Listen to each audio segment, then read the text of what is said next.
10 seconds to go.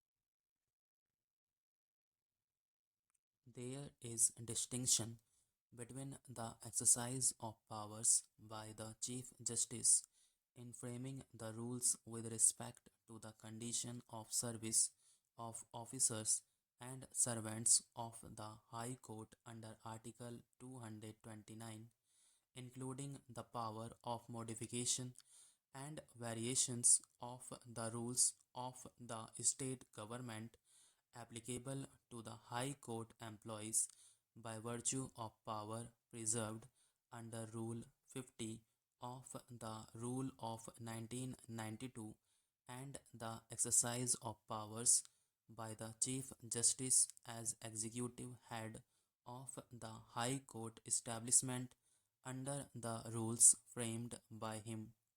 The Chief Justice has to follow the rules framed by him punctually and faithfully as others are to follow.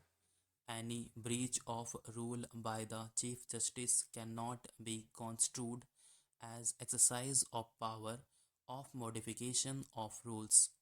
Reverting to the direction dated 2/9/1997, in my view, the Honorable, the then acting Chief Justice, was in error in considering that the 12 persons against whom there were adverse remarks could be excluded from the zone of consideration. What is the effect of adverse remarks in the ACR was a matter for the selection committee to consider. A person cannot be excluded from the zone of consideration for the reason that there is adverse entry. Similarly, it was wrong to consider that 6 persons against whom departmental inquiry was pending could be excluded from the zone of consideration. If the departmental inquiry is pending against a person in the eligibility list, the selection committee is required to follow a known procedure of sealed cover. Thus, the very premises on which the zone of consideration has been extended is contrary to law. It is stated that up to 1979 promotions were given on the basis of seniority cum merit. The merit was considered on the basis of confidential reports and other service record.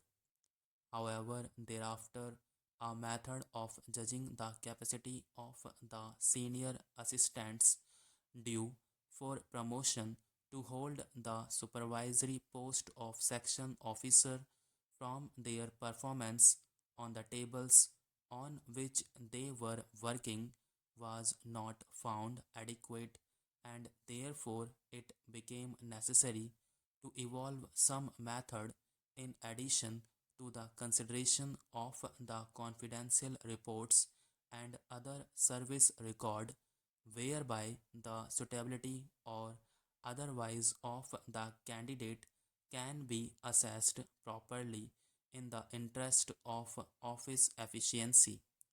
It is also submitted that the system of taking written and oral test to assess suitability or otherwise on a comparative evaluation of the eligible candidates thus came into existence after 1979. In November 1979, the Honorable the then Chief Justice directed to take interview of the assistants concerned and prepare select list in the order of merit. They were also tested by asking them to prepare some submissions.